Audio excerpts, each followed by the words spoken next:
Hello, everybody. So my name is Tom Noble. I work for. Oh, dear, we're listening to text here. Back to the title. So I work for Credit Streets. Just give you a little background to us. So we are a primarily urban design practice. We also do lots of things around research, and that was our kind of founding purpose. But the design and consulting pays the bills really, and that's my background. I'm an engineer and then a designer. Worked in regeneration as well. But a lot of the stuff we do is in a lot of the research we've done has covered the built environment. It's really about those links between health, happiness, well-being, and our built environment. So some of those research pieces include Greening Up, which I'm going to talk a little bit about today. That's all about the links between urban greenery and our places and our happiness. And then over the weekend, we launched a slightly less glamorous subject on refuse, commercial refuse. So it's been my sort of project the last few months around how our commercial waste system is ruining our high streets and what we can do about it. So please do check that out if you're so inclined. So I just wanted to sort of cover some things around Green Up, and then we're going to talk about some other bits of the built environment and just try and bring this all together. So this is quite an interesting project. This was something we've talked about for a long time. Early research has always suggested that greener places are better places. I think most people would intuitively understand that, but it was very hard to do. We worked with groups in places like Grimsby, trying to find out what could they do on their streets to improve them. Greenery was always the thing that sort of came out top, and we set about trying to do that, and it was just very, very hard. So we managed to get some funding from the Barclay Group, who big developers, but quite interested in the green infrastructure side of things, and did a deep dive into the research on why is it so hard and what we can do about it. And I'm just going to cover some of the advantages. And the phrase I came out with was the urban wanted drug, which I don't think is I don't think it's over the top. It's good for the planet, it's good for place, and it's very, very good for us.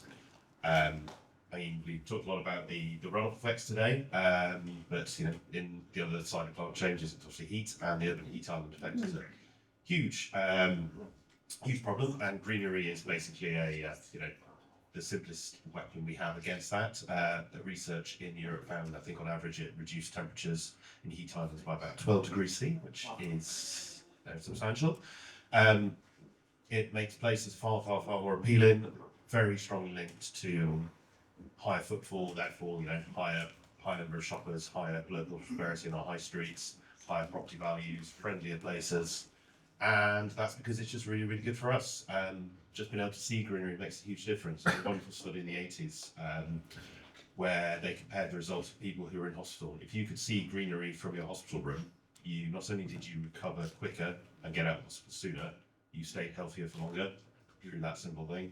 It's linked to lower antidepressant use, lower depression, all-cause mortality is lowered by greenery across the board. It's we need more of it, and it's not just about having a local park you can walk to. It's about that greenery interwoven into our streets and squares. So we finished the report. We made 48 recommendations, which I'm not going to go through now, on 6 different themes. I'll show you a link in a minute, but one of the things we have then been looking at on this subject, which we sort of didn't really cover, but it's a very popular topic, as we just found out, and that's the issues of front gardens. So this was actually, I think this was a house that radicalised my colleagues slightly. So it was, I think, someone on her street decided to turn this into this for no real gain. Same number of parking spaces, a nice little ramp, and the grey plague of Haven and grey laws continues. And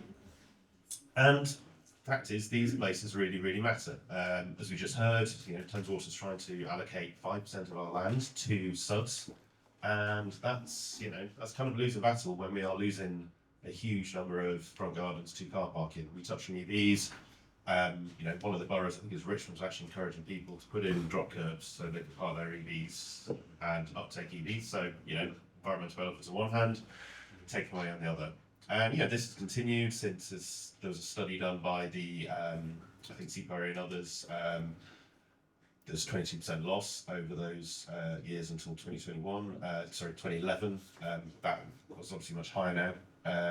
And basically, London, all our cities are getting less spongy, and runoff is increasing. So if we want to tackle our urban runoff issue, we have to tackle front gardens.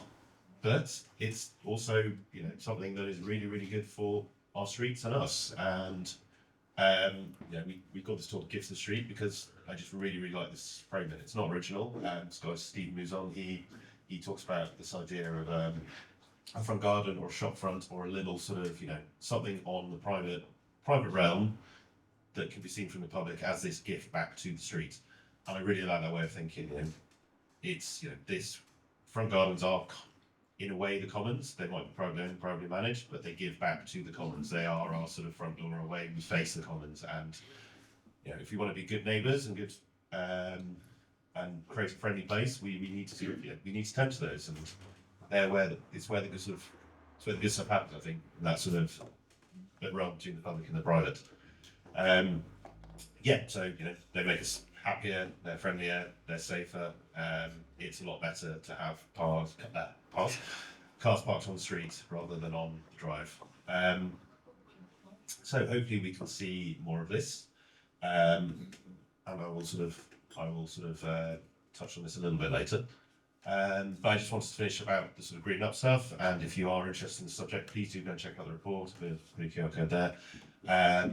But we had a really great quote from Carlos Moronio, who's the guy that invented the now sadly maligned 15-minute city concept, but great guy. Apparently sounds a lot better in French.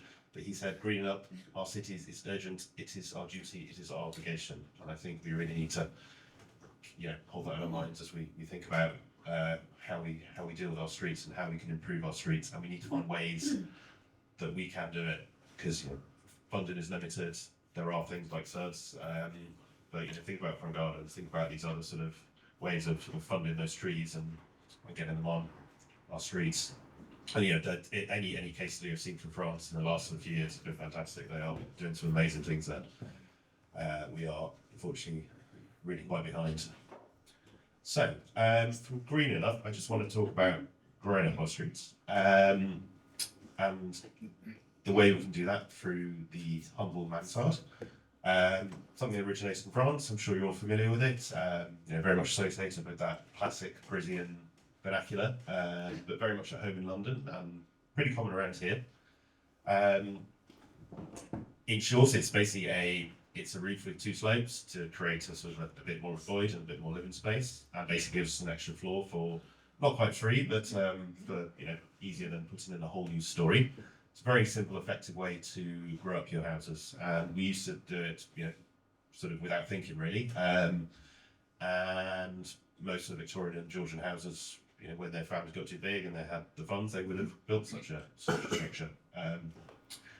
And they work really well for a few reasons. I mean, it's very simple. It's essentially a roof, but with a slightly different shape. It keeps the parapet line, so from the street, you don't have such a visual impact as building a whole other story. It's a very historically appropriate form, so Georgian houses, Victorian houses with flat roofs. The mansard was a natural way to create that roof extension and grow up.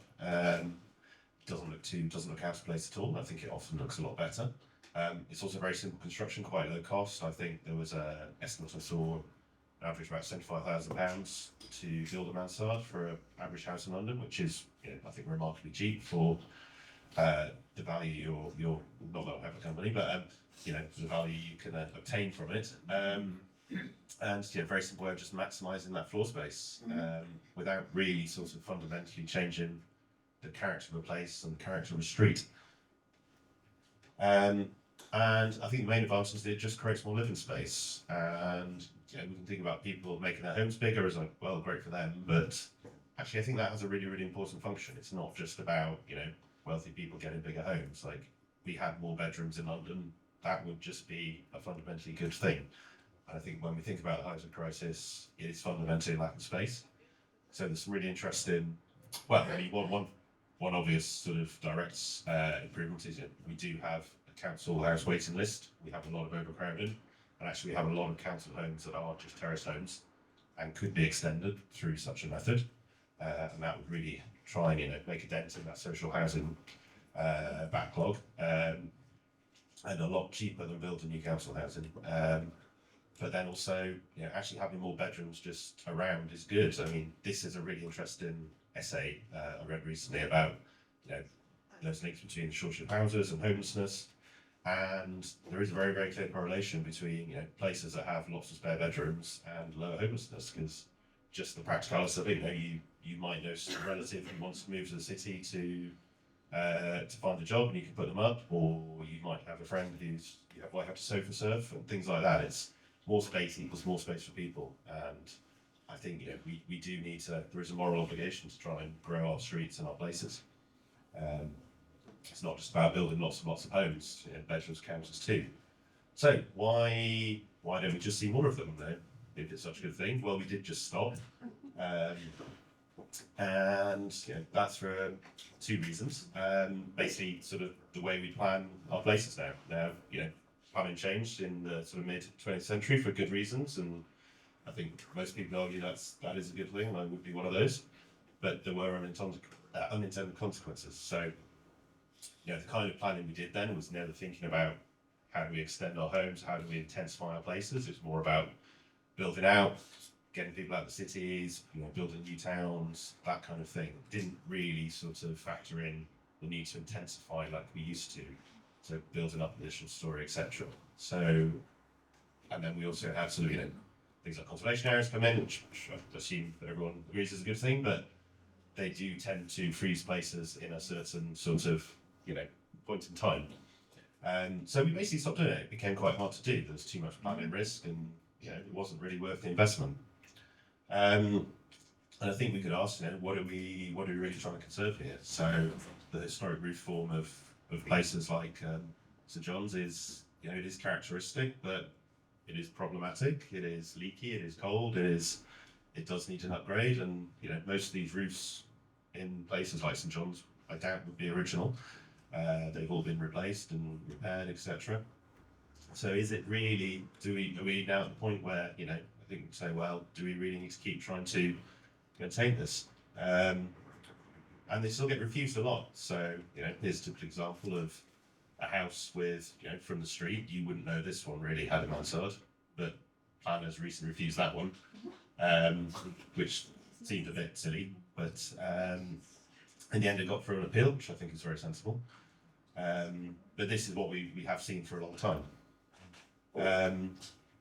Fortunately, things have changed, so national policy has changed, and I won't sort of bore you too much with the detail of NPPF and all these little things, but things are changing, and basically national policies now, you can build them if they are appropriate, if they are designed to local standards, if they're built well.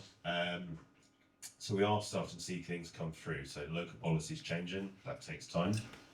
But then also, things are getting through on appeals. So if you do want to build a mansard, you probably can. You're just going to have to spend a lot of time with lawyers trying to do so, which is no one enjoys that. Fuck the lawyers. So I think we're at a point. Planning is all about a balance.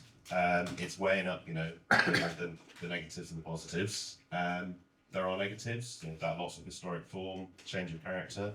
There is debate around, how negative that is. But it will be disruptive, potential loss of life. When we can do all these great things with by adding mansards and extending our homes, then I think the balance is quite clear now. We have larger homes, we have support for local builders, create more living space. We can deep retrofit, which I think is really important. It's going to be very hard to make our homes warmer, put in PV and all those things with those old roofs. I think there's a very strong argument from the environmental side for changing our roofs. So I talked about gardens and greening up, and I talked about these mansards. So what's the link between the two? Well, so the individual ones on their own aren't going to make much of a difference. So we are wondering if if residents in an area like this all clubbed together and said, why don't we apply en masse to extend our homes? So rather than one person put an application, 2 people, whatever, why don't we come up with a plan for the whole neighbourhood where everyone gets an extension and we tackle it at once? And what would that do? Well, I think that gives us a really good opportunity to capture that value. So there's a few ways that, big developers help pay for our infrastructure, Section 106, SIL. I don't know if you know about these things, but long story short, it's a tax on development, I suppose.